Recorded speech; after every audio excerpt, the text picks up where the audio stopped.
Yeah, so for today, we're going to be discussing Samira, the making of Samira. First thing, though, for the chat that doesn't know you, because again, they know August from stupid Nautilus buffs, or Nautilus memes. Introduce yourself, Blake. Tell the stream who you are. Yeah, I mean, I'm my name's Blake. I'm Squad 5 in League of Legends, and I'm a champion designer. I've been doing champion design for several years now. I've worked on a lot of champions before. Then I was on QA, so I've worked on like 10 plus champions, but the most recent ones, or the ones that I've been the main designer on. The first one was Ivern, then Ornn, then Silas, then Fiddlesticks, then Samira, obviously, and if you count that Diana changes those two. But before that, I worked on like Jhin and Jinx, mostly with August, Jhin and Jinx and Vi and Braum and stuff like that. Yeah, that's right. You and August were kind of a duo on some of the on a bunch of those champs. So yeah, I forgot that you were pretty closely partnered with him. Yep. I don't think you need to brush off the Diana one. I actually think that actually really rejuvenated that champion. And like, I mean, that the kit, honestly, the kit before was just like, yeah, I mean, I just think the new kit, that's like far and away, like clearly a success. Yeah, it's kind of just like a uh the amount of work, right? I don't want to necessarily like imply that I made Diana or something, right? It's like, yeah, I worked on her, and I'm happy with the work that we did and stuff like that. It's just, try to be respectful. It's like, yeah, I didn't make her though.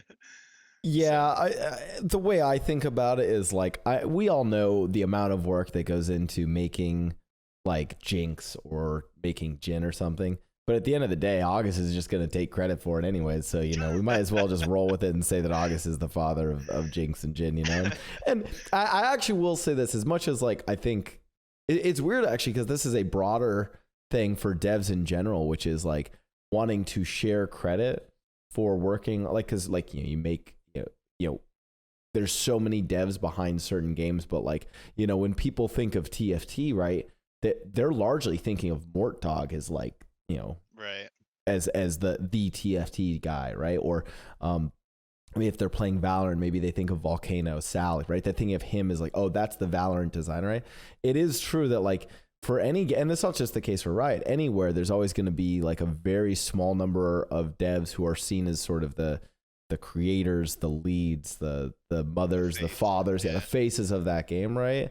And that can get, I agree, that can be a little tricky. And like, for better or for worse, you are the, in this case, I think that the lead champion designer then becomes, is typically the person who people associate as like, oh, like, Blake Smith, that's the one who did Silas, that's the one who did Samira. So congrats, that is your title for now. um, let's talk Samira.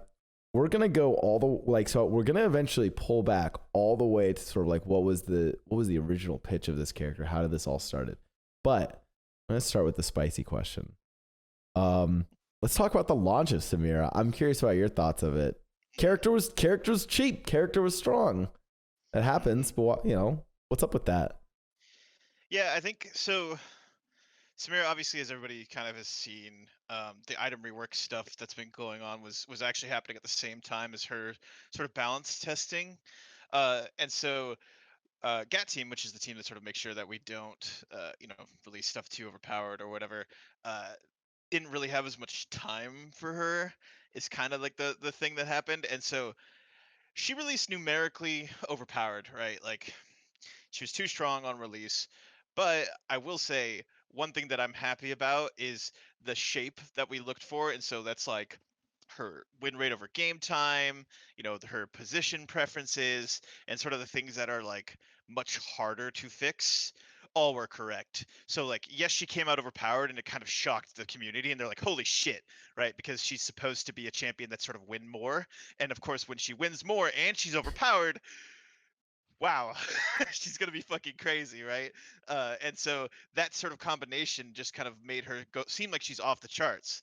Uh, but after we hit her with the numbers nerfs and sort of made sure that like her weakness, especially in the lane, was apparent and stuff, she's looking a lot better now. And I'm personally happy with the sort of like long term like mechanics signs. like I said, like the game win rate, time over time, her lane stuff, that I think overall I feel pretty good about it. Because to me, it's like we responded to that balance in literally less than a day. And so I'm not too worried about that.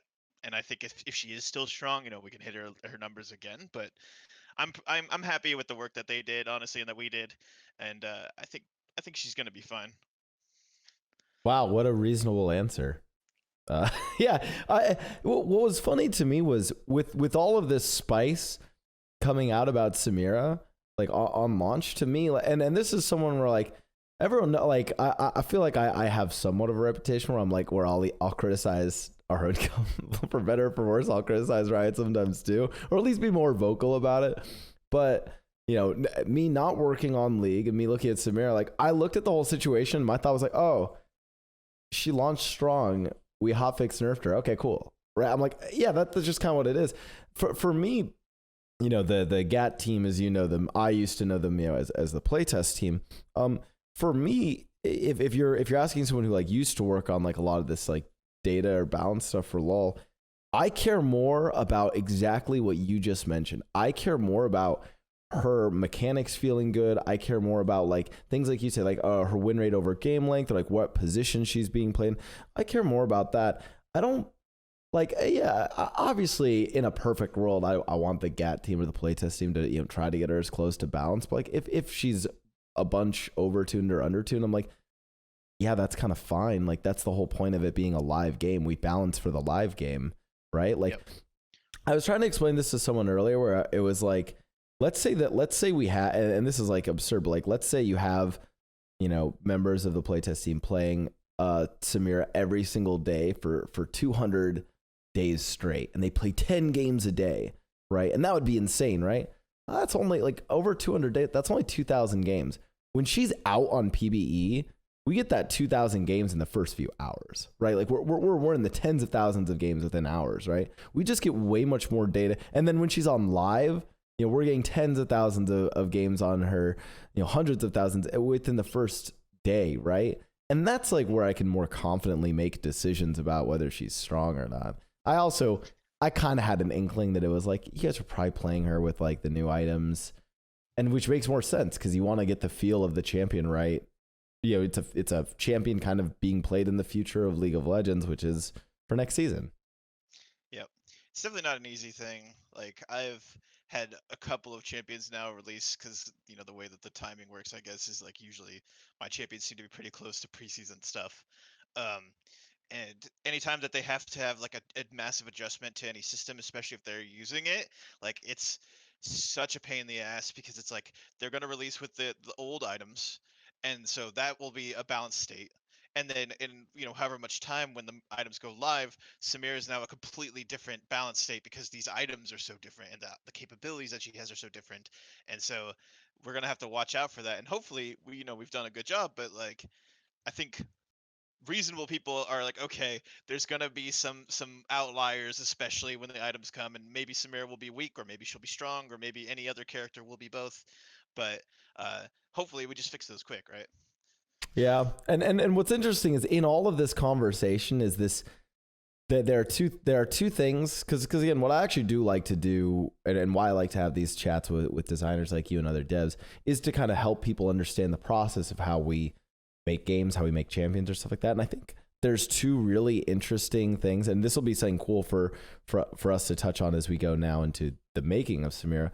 There's two areas that I think people might have missed, and one is like, there was even a question from our chat, and this was something that like LS and Dom had raised on, I think it was like the Face Check show or whatever, where they were like, how could these like masters or challenger players, like how could they not see, they're playing this character every day for a year, how do they not like know that it's like balanced?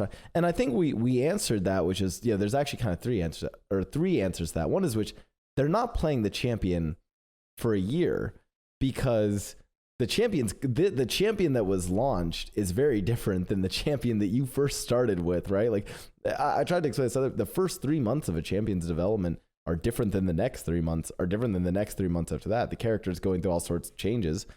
And number two is, for me, I always view the playtest team, now the GAT team, is like, And I think what's more important for a team like that is working with you, the designer, to get the feel of the champion down, to get some of those mechanics down. The tuning and numbers is stuff that, if anything, back when I was working, on Malt, that was my job. I was like, yeah, put it on the wild, and now I have to advise on what we do about it, right? Like, blame me, don't blame them. I mean, I think a thing that, and this may sound bad, I guess, to say it, but I think a thing that like players don't quite understand, at least in terms of my perspective versus their perspective on the champion's release, is I think designers, especially champion designers, we tend to think in a more long-term view, and I think that's kind of exactly what you're talking about, right? Where it's like, okay, the champion is numerically overpowered. Great, we just fixed that within 2 weeks, right? Like in the fastest cases, we fix that in less than a day, right? And so like for 2 weeks, yeah, that sucks, and we don't want to have that happen. But a greater problem is, oh crap, the mechanics are wrong, the shape of the character is wrong, the feel is wrong. Now we have to take months of trial and effort to try to make changes to the champion. And while you're trying to do that, the even shittier thing is there are probably players who like this thing or who are used to this thing, and then you try to make changes and then you're hurting them and they get frustrated. And so like numbers are so much easier, because if it's like, oh, my AD went down by 5, sure, you're not happy about that, but that's totally different than I removed a mechanic, right? Or I changed a mechanic, right? Something that you may have liked. And so that's kind of like the sort of like perspective that I have, is like, as long as those higher level things are correct, numbers are just a given. Like, we will fix those because we have literally millions of games to tell us if the numbers are wrong. Yeah, and exactly. I was gonna say, like, we can take like the most, like, there. I know there's a bunch of we were sending them back and forth. All of the memes about like Mundo, like the description of Mundo's passive versus like Samira's. But the reality is, like, I could launch Mundo and like, not the Mundo rework, but I could launch current Mundo now. I could change a few numbers in some places, and I could make y'all memeing him way more than Samira with how busted he could be. You can always tune numbers to be crazy like that. I think the situations, and I think a fair criticism of Riot, like a champion that I would criticize, and is one that I personally love.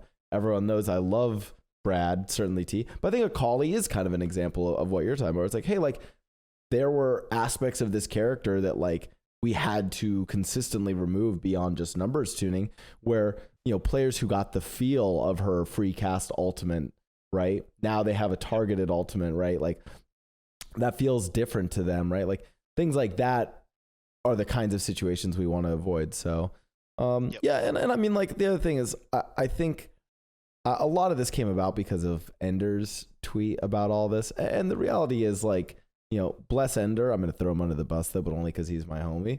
But it's like, I think he was also trying to focus on the manner in which some of this feedback is delivered. Because, like, you and I both know, it's like, yeah, Riot's going to obviously screw up. Blizzard's going to screw up. All of these games companies are going to screw up with this stuff. Doesn't mean we need to, like, be getting some of the hate that we do. On the flip side, though, I think if the criticism for Samira was like, hey, like, Samira was released too strong, this was a miss by us, I'm like, yep, cool, nerfer, we move on. Pretty much, yeah. Cool. Well, now that controversy was covered with little to no pain on our part, just brush over that. Whatever. Yeah, cool. just nerf it. Let's see. Let's now go all the way back. Let's talk about the origin of Samira. Like, so tell me through, like, walk me through sort of the making of this character. What was the original concept? Yeah, I kind of talked to our sort of lead producer, and he was telling me, Ryan, Reeve, probably people know. Yeah, everyone knows Reeve. Yeah, everybody does. And so he's like, Blake, we have an opening for an 80 carry. Do you want to do it? And I'm like, yes, I already have an idea. I'm like, you ever played Devil May Cry or you played Bayonetta? And he's like, yeah. And I'm like, I'm gonna make that, but an 80 carry in League of Legends. And he's like, okay, sick, go ahead. I remember early on, because this was, God, it's really sad. we're getting to the end of characters that I ever got to like work on, because I mean this was still before I transferred over to R&D. It's gonna be sad when I no longer even know what was in development. Right, the final one. I know. It's Jeevens is actually, I believe, the final one, or one after Jeevens. But yeah, the I remember you basically being like, "Hey, like we're making Bayonetta," and I was like, "Say no more, fam. Like, let's do it." Like, there's always like, and this is just, you know, for me personally, there's always some where I'm like, oh, like that's kind of interesting, right? Like, you know, I mean, you know me personally, it'd be like if you told me, you know, back in the day when you're making like Ornn, I'd be like, oh, okay, that's interesting. Like, I see it, right? But it's like when someone's like, hey, we're making Yasuo's brother, hey, we're making Bayonetta, I'm like, say no more, let's do it. Like, let's go. Yeah, I mean, I kind of had two different things that I thought about at the beginning. One was a character that had a ranged weapon and a melee weapon, and the sort of like more esoteric thing that I was thinking about was, can I make a character that feels like a form swapper, but doesn't actually have to input a button to do it? Uh, because like I kind of feel like if you think about like Nidalee and like Jace and stuff, right? They kind of have this, and Elise, they kind of have this rote sort of thing where it's like, yeah, then you press the button and you switch between the ranged form and the melee form. And I wanted to see if I could do it in a way that was actually fluid, and then make a character that felt like they could switch between melee and range in like a really easy kind of quick way. And so that was where I kind of went to the sort of like literally read your range that you're at between the enemy and sort of like go from there. Um, and luckily that actually panned out really quickly to work. It just felt really good, and then I sort of made the abilities with that in mind. But the other one that was like I think a lot more in depth and had more challenges was the idea of like the style system. So I wanted to basically make a character that felt more like a video game character than you know, sort of some of our other characters feel more like a you know, like a Game of Thrones character or something. You know, they have a lot of like seriousness and like sort of depth to them and stuff like that. And I really wanted to say, okay, this is a character that like knows they're in a video game, and I can make her like much more gamey. And so I wanted to have a bunch of stuff like this style meter that would appear on your screen. I wanted to have literally a score that I would track for you, and I wanted to have like a bunch of different ways that went up. And the original thought that I had was it was going to be a style meter like in those games where the style meter actually did nothing. It was literally just, hey, I'm judging you for how cool you look. Uh, and so the ideas behind that were like, you know, you narrowly dodge a skill shot, or you hit your attack reset in perfect succession, or you parry a missile at, you know, at the right timing, or, you know, do any sorts of things, or making sure that you're, you know, alternating abilities. Um, and so I kind of started out with like what one of the most complex things I've ever done, and I was kind of telling myself, I'm like, it doesn't matter if it's too complex because it doesn't actually make any difference. It's just flavor. Uh, Turned out that upset people. Uh, so eventually, you know, through a lot of iterations, went away from it sort of being nothing, because as other game designers question me, and rightfully so, they're like, why do we have this thing in here if it's not going to do anything? Um, and so it's hard to argue simply for style. And so I went to more simplified mechanics and sort of tried to figure out a way to represent a combo in the game, and then sort of ended up where you see now, which is the alternating version. And then, of course, the last bit was what's the payoff? And that's the ult, and that's what everybody's mad about. Of course, I mean, then, you know, naturally, but to be cool, I mean, to be fair, that we do have those demands of situational alts for other characters as well, right? I mean, you're sort of, in a lot of ways, I guess you actually, I feel like you do a interesting job of creating really high ultimates that are not, your history is actually, now that I think about it, you create some pretty, you know, magical moments with the ultimates on the characters that end up being, like, when I really look at your portfolio of like fully done characters, like the ultimates are a lot of like that high moment. You know, Ornn is, unlike many other tanks, you know, Maokai just hits R, the roots go, cool. Malphite hits R. It's literally all he does. With Ornn, you know, you actually have a little bit more skill expression in the ultimate. There's a lot of ceremony to it, and you can screw it up. You can miss it. You can get CC'd during the channel. There's a lot more sort of room for error.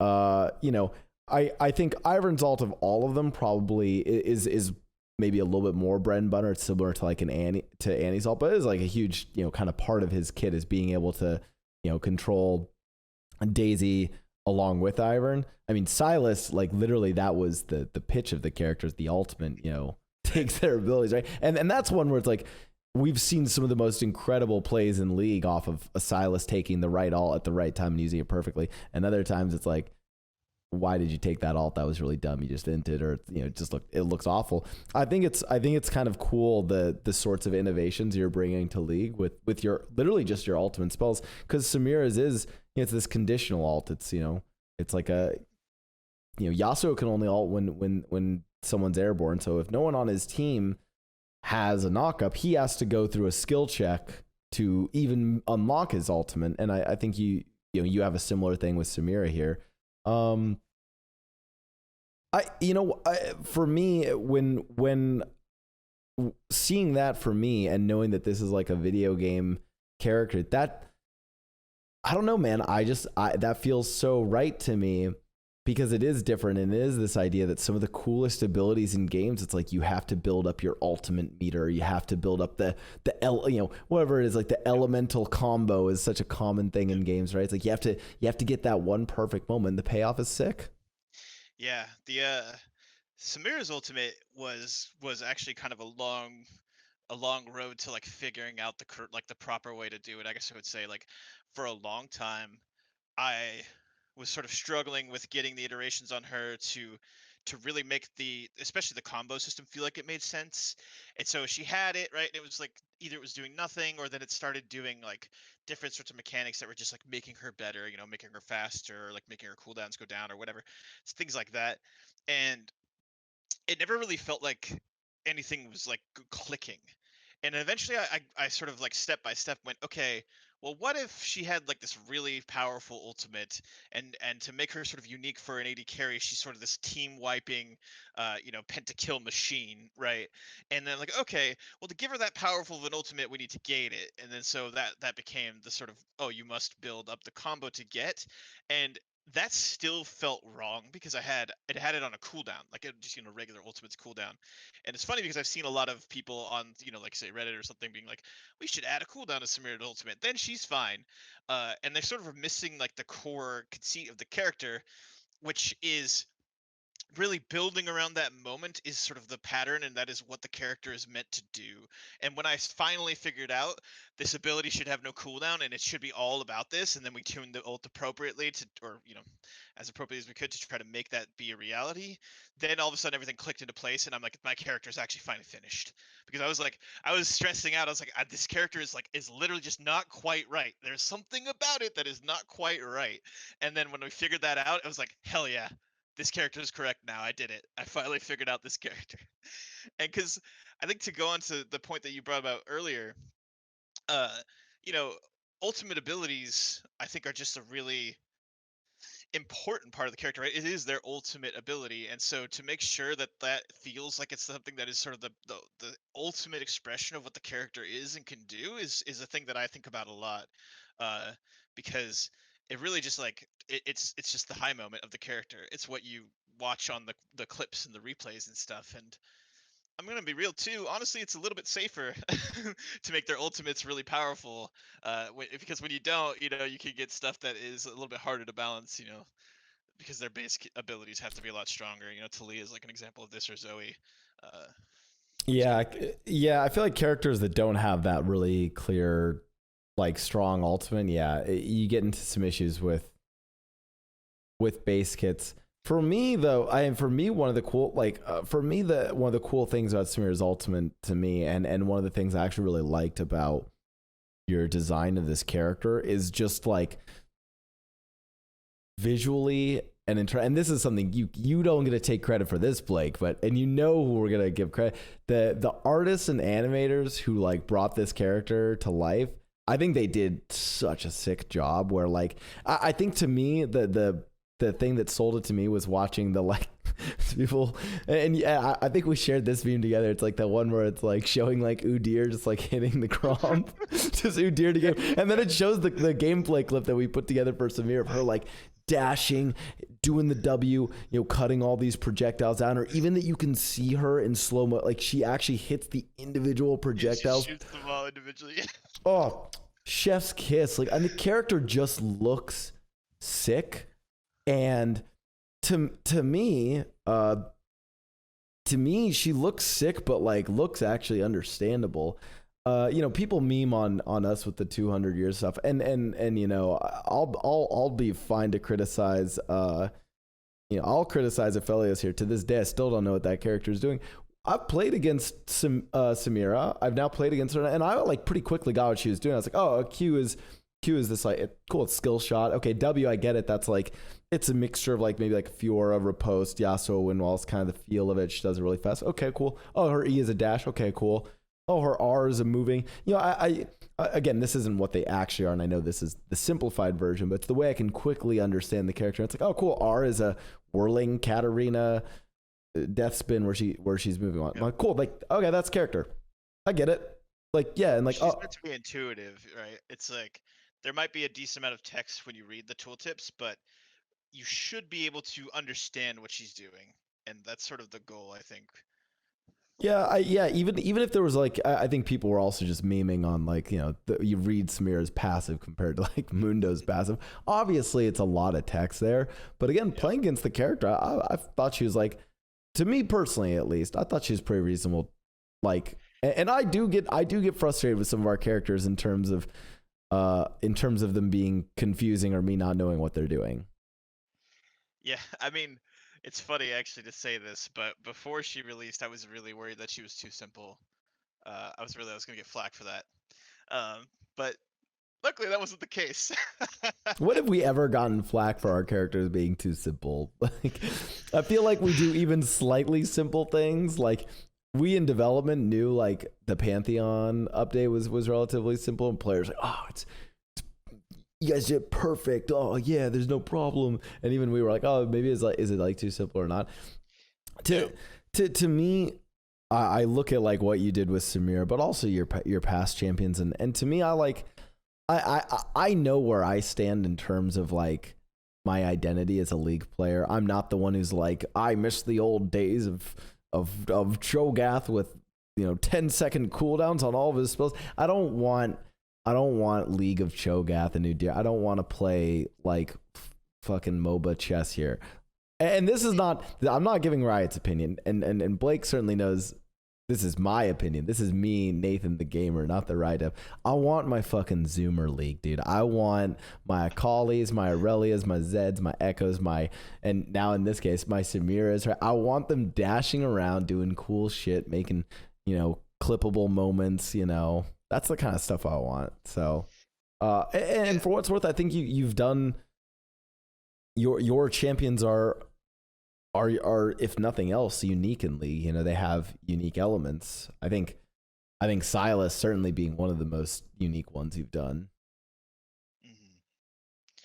Yeah, I mean, I think we just need all kinds, right? It's like we need to make champions that you're gonna like. We need to make champions that other people are gonna like. I think honestly, like if you just look even at my last champion I worked on, Fiddlesticks, I think we kept him pretty simple. I think he's pretty easy to execute on. His sort of gameplay hook is more of a strategic sort of chess like cerebral game that it's like if he wins he gets to checkmate you. But also, you know, we need this stuff like Samira, and I've talked about this before, but uh, a lot of people I think misunderstand uh, sort of the way that like power works in the game. And so like it's interesting, especially if you look at like say like win rate data, right? Which obviously you're super familiar with.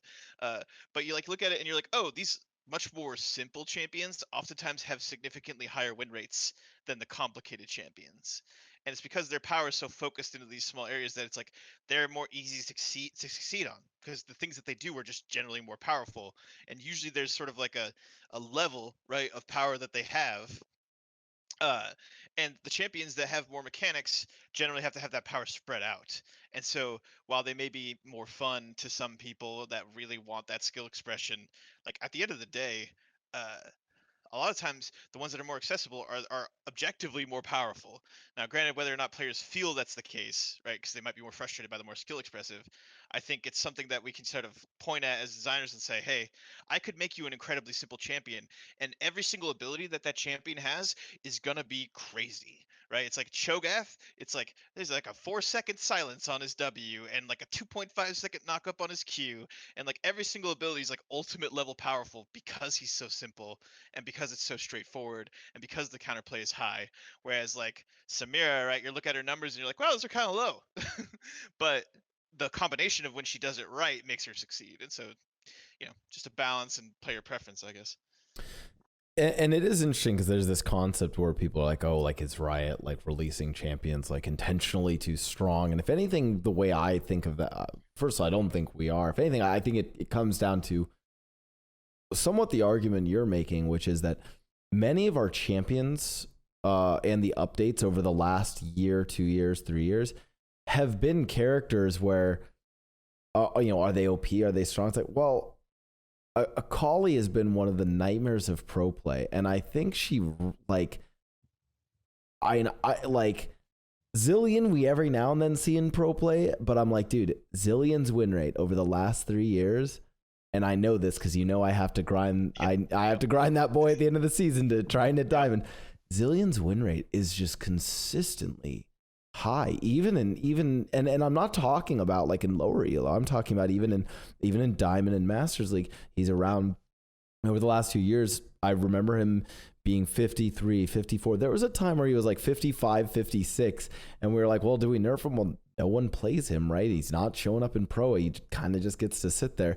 And one of the things I've sort of seen is that the general type of characters we're making, because they are sort of new characters, they're more skill expressive characters, tend to be weaker in solo queue, tend to be weaker in lower elo, but then show up in pro play because pro players are able to sort of unlock the expanse of their kit.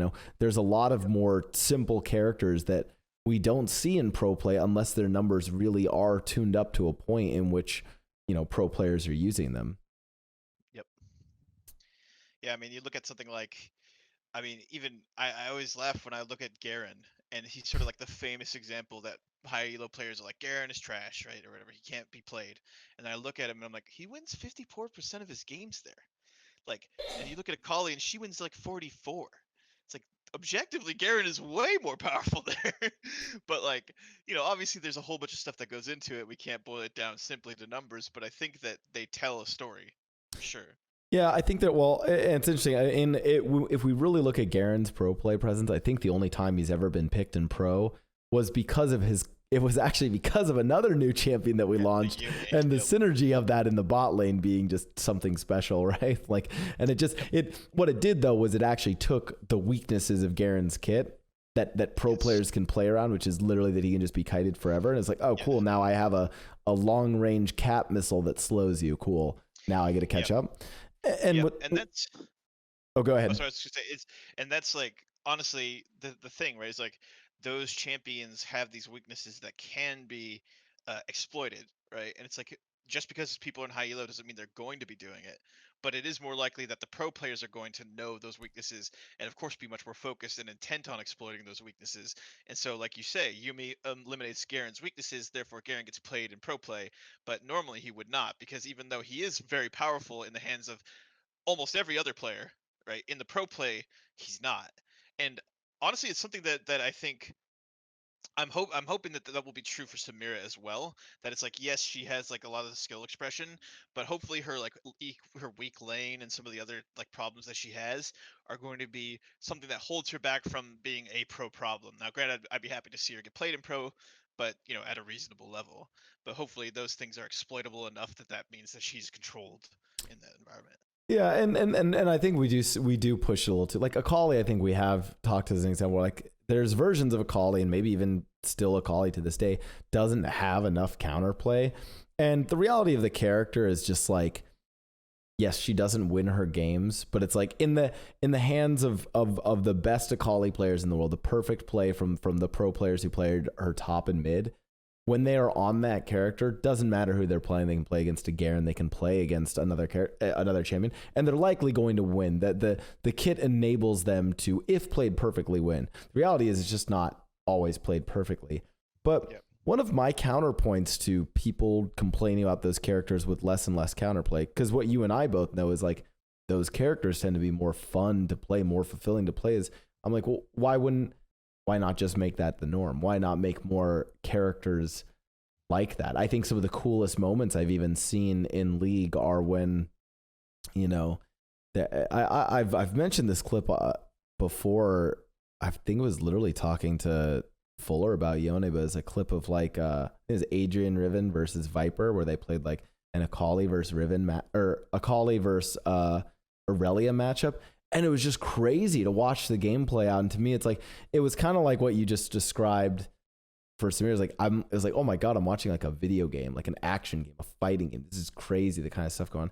And to me, I also know that that's my personal bias. That's what I like to see in League. But I do think it's interesting that some of the characters that have, you know, more sort of skill expression that way are the ones that tend to be more popular.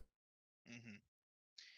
Yeah, I mean, everybody wants to feel like they're able to sort of show off how good they are, or they want to feel like they have the tools to like adapt to any situation, right? I shouldn't say everybody. A lot of people do.